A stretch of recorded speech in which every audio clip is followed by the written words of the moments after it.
Thank you, Jonathan, for the introduction. Feel very privileged. I would also like to thank Scott and also Rosemary. I'm sure everyone would agree that they were both amazing speakers. And I know from Rosemary, I'm feeling very energised, so thank you. I would also like to thank Joy and her team for giving me the opportunity of being here, and also to thank each one of you also. So the topic for today is bypassing ego to reach your authentic self. Ideally, it should be renewing the ego to reach your authentic self. And today's presentation is going to talk to the importance of it. So, have you ever felt alone, frightened, anxiety, isolated? Have you ever felt questioned by somebody where you had to prove your worth, or what you were saying was being doubted and perhaps even accused of lying? Have we all felt this? I know that I have. So much to the point that my truth is all that I have. And thanks to Scott, I do have many mottos and I have many affirmations. And one of them is, how may I serve? A quality that is extremely important to me is telling the truth. For all of my life, my truth is all I've ever had. And there was this one time, 26 years ago, where my truth was being questioned, so much to the point that the person that was accusing me of witnessing me doing something, that I started to doubt myself. I started to believe what they were saying over what I knew was to be true. I was so caught up in defending who I was as a person that I used all my savings as a single mum to go be hypnotised by a specialist. Not to prove that I wasn't lying, because I knew that I wasn't lying, but to prove that I somehow didn't have a memory lapse, that I just didn't recall. Imagine my relief. Within a couple of weeks, I overheard a conversation between this person and their mother. And the mum said to her son, "You can't do this to another woman. You can't convince a woman that she did something that she never did because of your insecurities." And in that moment was the only thing I needed to hear to self-validate myself, and to no longer explain and justify like I had for weeks. But prior to that, I had been convinced that perhaps I had a memory lapse. So the ego self-experience. Who here feels they have an ego? I know for myself, for many, many years, and the hundreds of people that I've asked this question, I'm very fortunate. I get to do a lot of work with people one-on-one. I do a lot of work pro bono, and I get to do a lot of workshops, including through the WEA, the Marion Council, and I was very fortunate to go do a whole day at the women's prison where I worked with 86 women for a whole day. I used to think the ego was somebody with a big head and who was arrogant and who thought they were better than themselves. I never thought I had an ego. And when I heard Eckhart Tolle say that we all have an ego, and Scott mentioned Eckhart Tolle, I spent over 2,000 hours listening to The Power of Now because I had so much resistance from my own mind that it kept rejecting what it was hearing. So the ego self-experience, we all have an ego. Our ego is introduced to us, born within us, from around about the age of 2, when we realise that we are isolated and separated from our own mother or parent or family. When we realise there's this self in me, but there's this self in somebody else. And we don't realise at the time that the ego starts to become part of our personality, a reflection of our past, our life conditioning of being told who we are.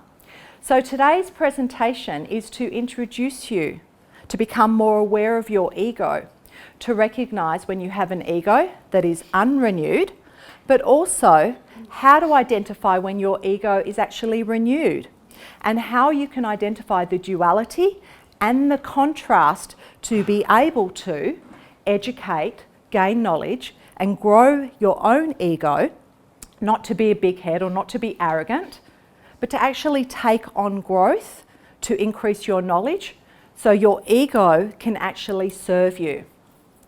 So if I can just ask everyone, if they can just put their hands like I have, where you've got your two thumbs together. This is the size of everybody's brain that grows till they're 18. So you'll notice that if you have bigger hands or smaller hands, your brain is the size of what you are putting together with your two thumbs together and your hands. Our brain stops growing at 18. However, our intelligence continues to grow for the rest of our life. So as you take on new information, know that you've got the ability for your intelligence to keep growing. We're not conditioned just what we've learnt in the past. So the ego self, and who am I and who are you? I honestly thought for the first 45 years of my life that I knew who I was. I was happy, I was giving, I was kind. I had all these labels of who I was. And it wasn't until I had an accident, a car accident, me and my husband, in March of 2014, where I suffered fairly severe concussion, that I was to discover that I didn't know who I was at all. It was the first time I was presented with contrast. The car accident was so bad that we had to have an ambulance, and I had to be taken to hospital. And I remembered being in the ambulance thinking, this was my time. I honestly believed it was my time, that I was going to leave this earth. And I remember in that moment thinking, there is nothing I would change about life. I was happy, I was fulfilled, I had no regrets, regardless of how fractured my upbringing was, regardless of the amazing parents that I chose to teach me the most incredible lessons. I was fulfilled. But for the first time, I was actually observing myself. And I was able to observe my husband at that point, talking to one of the ambulance drivers, thinking he would be okay. And in that moment, I experienced a peace within myself that I never knew. I was to discover that I had been a prisoner of my own mind for 45 years. Eckhart Tolle says in his book that if you are bored, it is the mind's resistance to being present. After the accident, my healing was slow. It took 2 years for my brain to fully recover. The doctor kept saying to me, Alice, you need to stop thinking, you need to be present. I could grab my mobile phone and be working for hours, even with concussion, and yet I couldn't stop and look at the ocean for 10 seconds without being bored. And in that moment, I knew that there was something I just needed to know. And I knew that I didn't know myself. And while I held so much regard to never lie to anyone, I realised I'd been lying to myself for the first 45 years of my life. So with the ego self-experience, the way we're able to tell when we're being in our ego, whether it's unrenewed or renewed, and a renewed ego is just one that's been educated with awareness and attention, as Scott mentioned earlier. A good way of identifying is our ego is generally reflective of the past. So we do have up to 60,000 thoughts a day. And up to 90% of those are centred in the past, where we become identified with an element of who we were or who we've been told.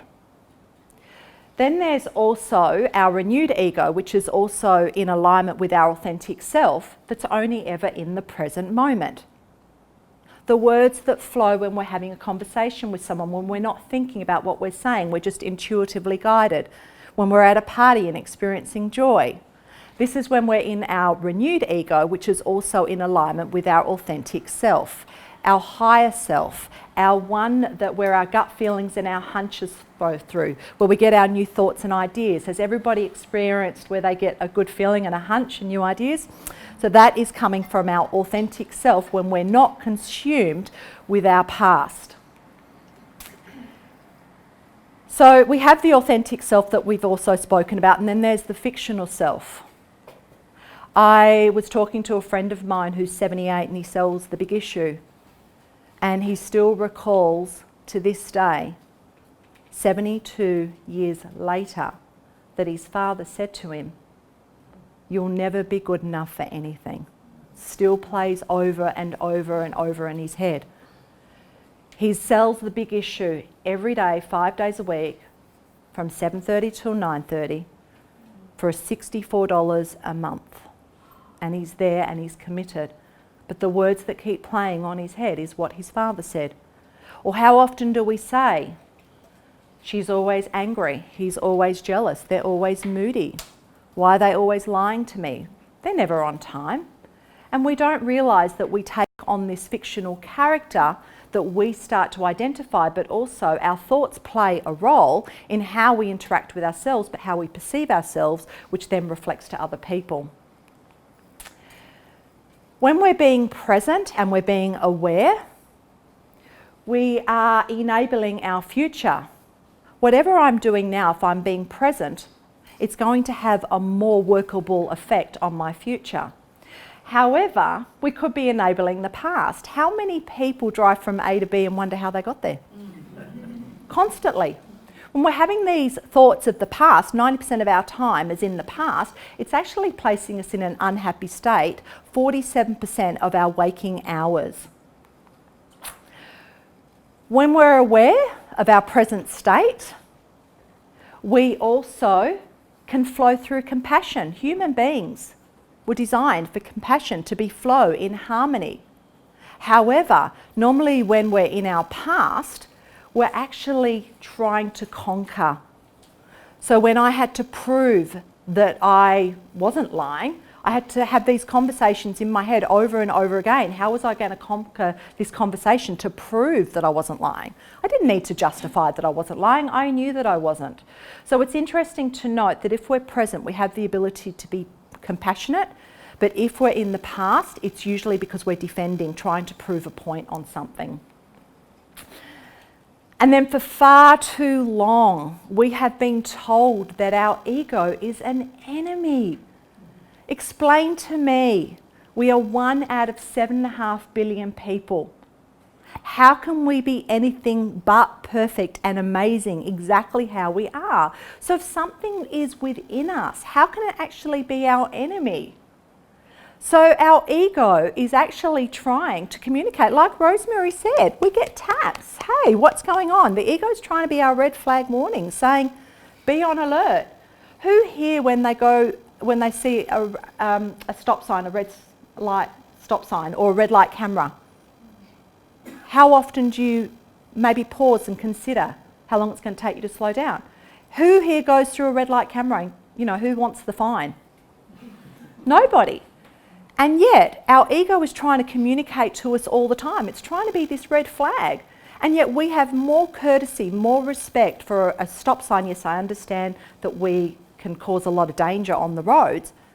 But the amount of impact that we're putting in our body, because we have not been taught to listen and become aware of our ego and how to actually pause and to assess our situation.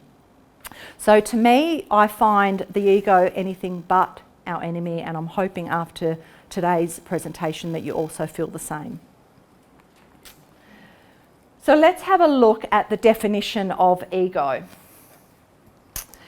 Early 19th century Latin, ego literally means I.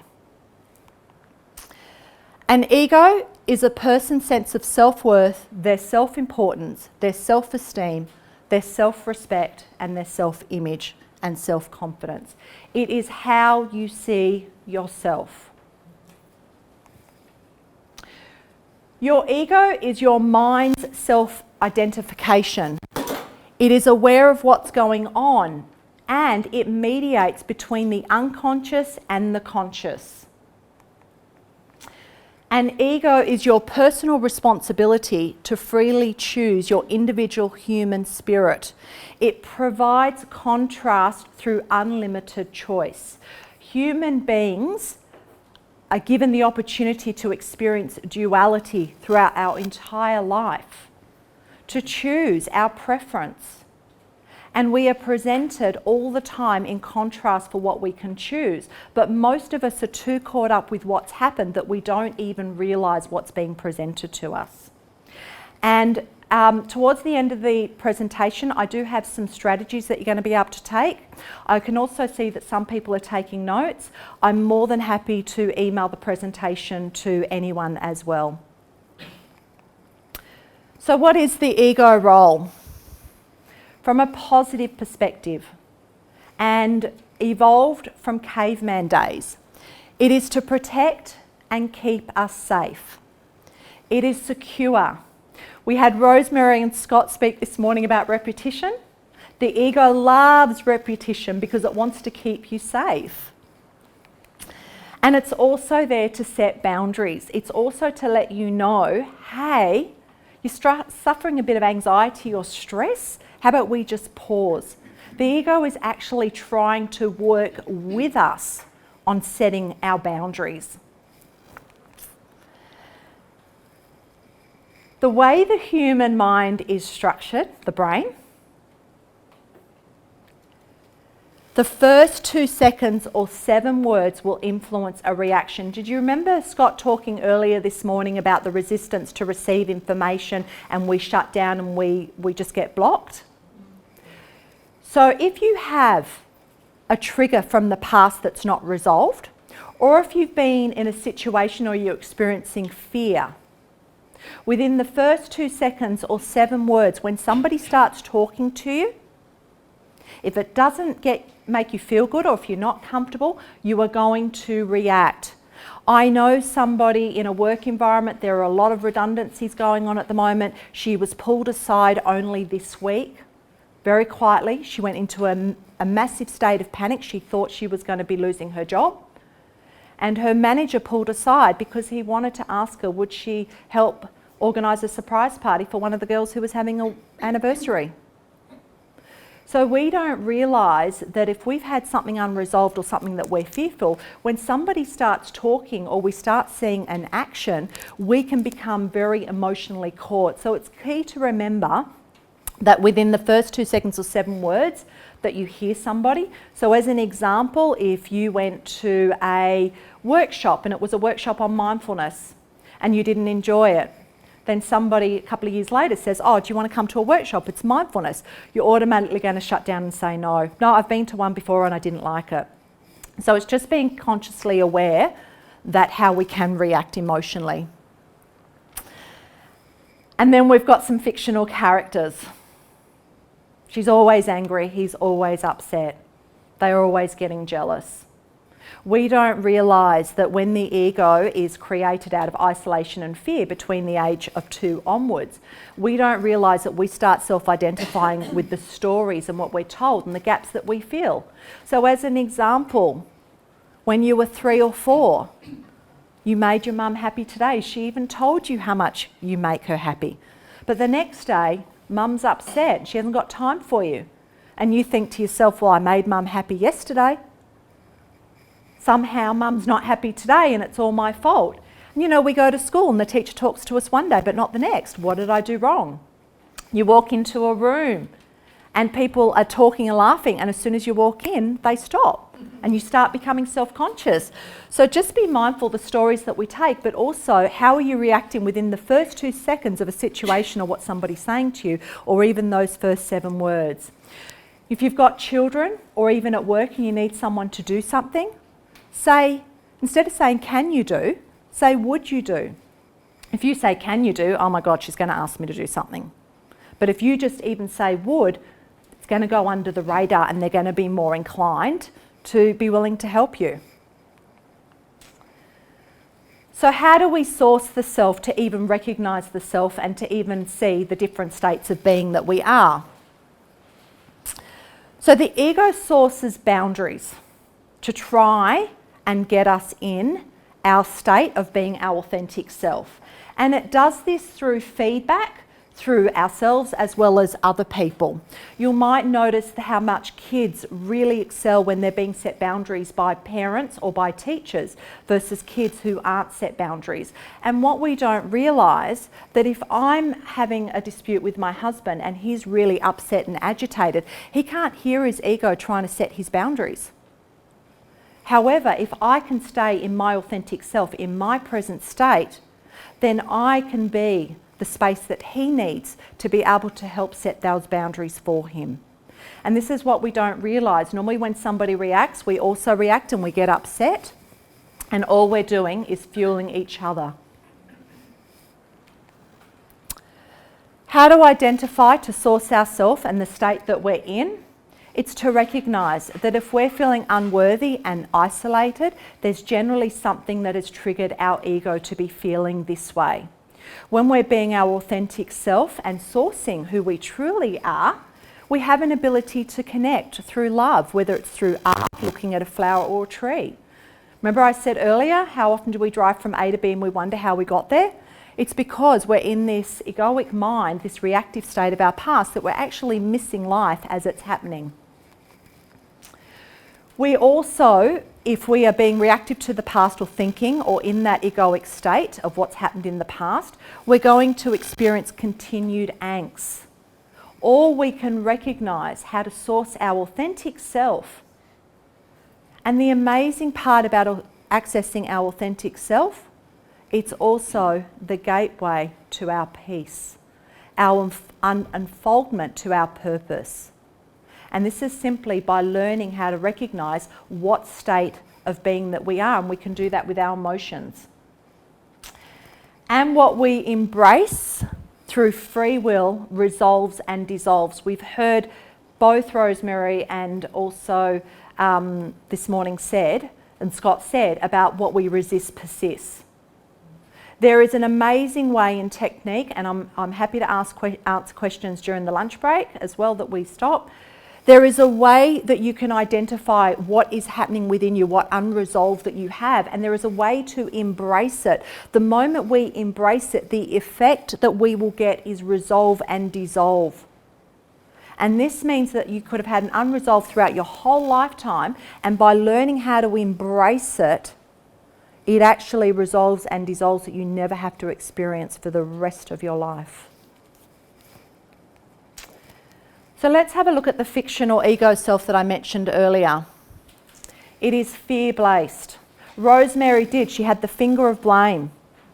There's always 3 fingers pointed back. I am responsible. The fictional is fear-based.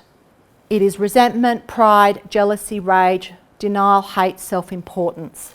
These are all attributes when we are being in our unrenewed ego state, when we're being reactive to something that has either happened now or something that's happened in the past. We are self-invested. We protect by separation. The ego is trying to keep you from harm. It cannot tell the difference between a dispute on social media or a dispute with a family member versus an animal trying to hunt you down. It is the emotions and the chemical reaction within the body that is causing the ego to go into that fight and flight. So it actually thinks it's trying to protect you by separating you. And also, the mind takes everything 100% literal. Rosemary showed us an amazing example of that when we went through the 4 different types of emotions with the events. You might notice family who watch their kids playing a sport on the oval or on a field. And how intense do parents get when they watch their kids? How intense when you're watching a scary movie? Do you feel like on the edge of your seat and you've got all this adrenaline? Or you might be crying. You know, when Rosemary said about sad time, I thought of Lassie, and I used to always cry. The mind itself cannot tell the difference whether what you are thinking or what you're observing. When parents are becoming irate because of what's happening on the sports field with their children, the brain itself can't tell the difference between them watching and them being on the field. You might notice that at cricket or when you see a football match as well. And the mind can't tell the difference between fictional, non-fictional characters and stories. This is happening all the time. How many kids are devastated when they find out that either Santa's not true, the Tooth Fairy's not true, or the Easter Bunny? We cannot literally tell the difference between something that is true for us or not true. One of the quotes that I quite like: as soon as you are born, you are given a name, a religion, a nationality, and a race. You spend the rest of your life defining and defending a fictional identity. By Brandon Notch. Humans are primarily emotional. That means we anticipate, we react. We scan negative over positive. So there was supposed to be some information there, so I'll just walk you through it. So the brain itself scans 10 negatives over 1 positive. We're more inclined to anticipate and think the worst of something. If we were rational, logical beings, we would stay in a neutral state until all is revealed. But most people are not aware and not taught how to suspend judgment to stay in a neutral state. And this is something that we can all be taught how to do. So if we have a look at some study information from the Brain Heart, the HMI Institute Heart Math. The heart is 100 times stronger electric and 5,000 times stronger magnetically than the brain. Who visits family that are always happy and they can't wait to get there? Or visit family and they're so miserable that you don't want to go. You'll do anything to avoid going. And what about going to a shop and it's a happy shop and you want to be there, or they might have happy music and you want to stay and linger longer, and a shop where they're just miserable and you don't want to be in there? Study and research has shown that what's in our heart radiates over a kilometre. There are some phenomenal studies being done where people who are talking in a heart state, our brains can actually scan and Wi-Fi to each other, and we can literally create new neural patterns as we're talking to somebody when we're in our heart state, when we're open to receive. And compared with the heart, the brain electric and magnetic fields are relatively weak. I was talking to somebody recently and they thought it was the brain that influenced the heart. The heart has 40,000 neurons that communicates to the brain. So if you're talking to someone, they're in that ego state and they're worried about what happened 2 years ago, if you talk to from your heart, it will literally talk to their heart, and their heart is like a holding bay. It will actually sit in their heart until their mind is still, so it can transfer to their mind. How often do you have an argument with someone and then 24 hours later they say, you know what, I thought about what you said and I'm willing to talk, or I'd like to say sorry. So sometimes we just need to be aware and trust the process and know that our heart truth is stronger and influences a lot more than what the capability of our own brain can. So the heart is capable of making changes in our DNA and in both electric and magnetic fields in our body and our world. Creates new pathways that rewire our brain. Mind stress. Research has found that up to 87% of illnesses are caused by stress. Depending on your body structure and your DNA is depending on where that stress is going to attack in your body. Some people it attacks in their brain and they get depression, they suffer anxiety, they suffer panic attacks. Did you know that stress can cause arthritis, an aneurysm, stroke, your heart attack? So it really depends on your body and your DNA where that stress. But research has found that up to 87% of illnesses are caused by stress.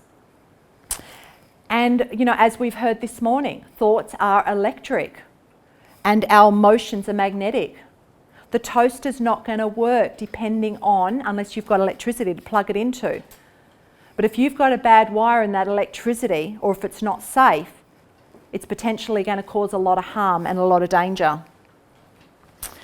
And the ego's role is to keep us safe. That red flag warning, the ego's actually trying to tell you, hey, you're stressing your body. If you stress your body, you're at a lot higher risk of being hurt or even possibly leading to death. The ego role wants to keep its host safe, because if the host isn't safe, what happens to the ego? It's also not safe. Remember earlier I said that the first 2 seconds or 7 words? We are never upset for the first reason we think. I have learnt a lot from my husband. 3 years ago, I just kept repeating, not giving you any reality. Not giving you any reality, so I didn't buy in to what he was saying. He started pressing my buttons, he still wasn't getting a reaction. Now if my husband's upset, or if I'm upset, or if I know anyone's upset, I remind myself we're never upset for the first reason we think. It's actually not possible for the human mind structure to ever be upset for the first reason we think. So we can say, I'm never upset for the first reason we think, and she or he is never upset for the first reason we think. What you're trying to achieve in this moment is to stop all the chaos, to stop the anxiety, to stop the stress. As soon as you say and acknowledge we are never upset for the first reason we think, you've gone from your unrenewed ego state that's interacting with the past, and all of a sudden you're in the present where peace is able to unfold. The sabotaging ego self. Who here sabotages themselves? How often do we do it? Too many times. I better not apply for that job because somebody else is better than me. I can't believe I just said that. How embarrassing. And then I'm thinking about it for the next 10 weeks. Do you know, we don't even realise, I don't say I have to go do my boxing cardio. I say I get to go to do it. I choose to do it. Housework. Who likes doing housework? Because you have. Yep, you like doing it. What about who doesn't like doing housework? Do you feel that you have to do it? Yeah. Next time you do your housework, say to yourself first, I get to do housework. And you will feel so privileged in that moment that the housework will be done before you even realise. Rosemary also mentioned about, that talk, that self-talk, and also Scott said earlier that we need to observe our own internalisation, our thoughts.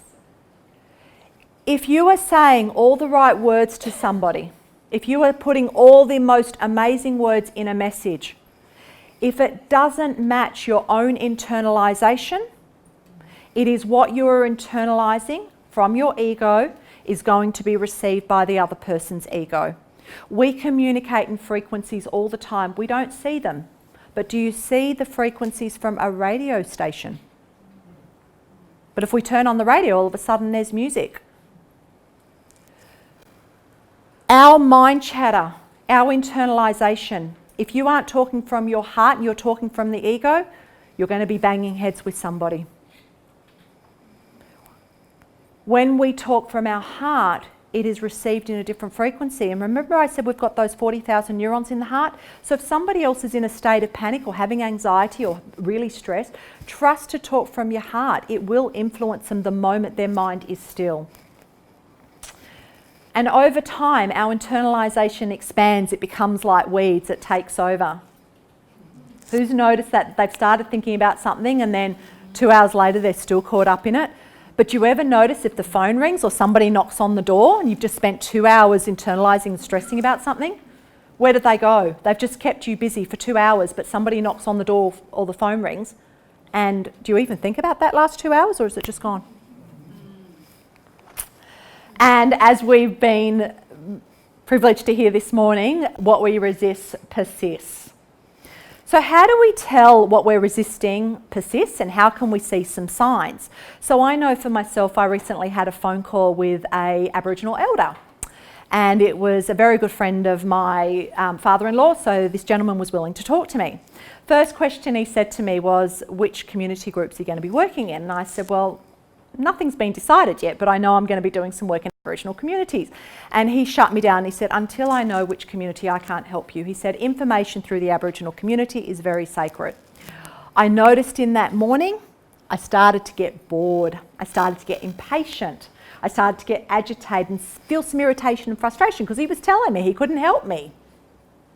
And I was so excited to talk to him. And I noticed those signs and I thought, Alice, you're resisting. Listen to each word that's spoken. Just listen to each word that's spoken. And in that moment, he started to talk to me. And for the next hour, he shared the most sacred information on the Aboriginal culture.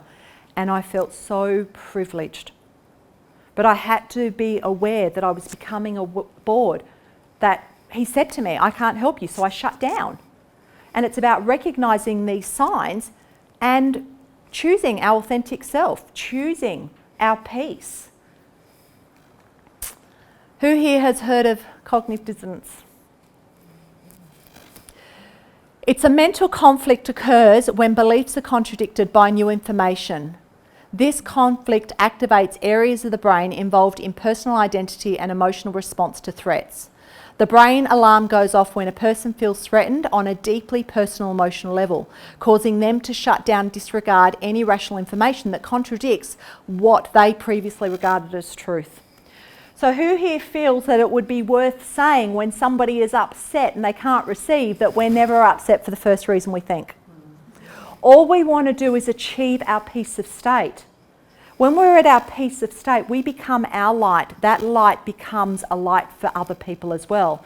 Remember I said earlier that the ego is there to help us set boundaries? Our egos are partnered up with other people's egos, the lessons we're here to learn. If you can't hear your ego because of all the chaos, or somebody else can't hear their ego because of all the chaos, by you saying even, we're never upset for the first reason we think, it places you in an authentic state and your action becomes the set boundaries for somebody else. And we've touched on power of thought as well today. So what is the power of thought? We've heard a lot of what a belief is. A belief is a thought which is your acceptance and resolve. It's preserved through reward and bribe. A belief is a thought that we keep thinking. If the thought no longer serves you, all you need to do is change that thinking, add an affirmation, use a mantra. But a belief that we all hold has been instilled to us between the age of 2 and 7, where 90% of our adult values and the way that we see ourselves and interact with the world is actually decided by the time we're 7. And we also heard from Scott that if we don't change our beliefs by the time we're 18, chances are we're not going to. But any single one of us, if a belief doesn't serve you, just know, change your thinking, and that thought, whether you believe it or not, will become that belief. Remember, the mind takes things literally.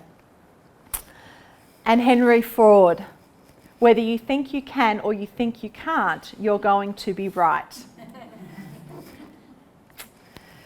And also, frequencies and energy match, influence and radiate. I choose to be in my heart state. I observe my mind 24/7. I've become very compulsive since my car accident. My husband still jokes and says, when is his wife coming home? I was in a very successful corporate leadership role and I just decided to give it up. I became aware of who I am. I became aware of what my heart truth is and my authentic self. I'd been lying to myself for the first 45 years and yet I would never have lied to anyone else, and I would defend myself even to go get hypnotised to prove that I wasn't lying. And each one of us can step into awareness at any time. We can become aware that there is the two states of being at any time and use this to our advantage. Remember when I said a belief is just what we keep thinking? So I don't care what I believe, whether it's true or not. All I care is it works for me. So if I'm here and if I'm not able to connect to every single one of you in this room, I just have to stop and acknowledge each one of you and think, this is a reflection of me. Jonathan is me having a different human experience. Rosemary's me having a different human experience. I very rarely judge myself, and the moment I choose to step into awareness, I create a oneness and acceptance. So I'm part of my authentic self, and you can do this at any time. And it keeps you in your authentic self for an extended period of time. The longer you do it, the more focused, the more you're able to step into this awareness and hold the presence of oneness that we all are.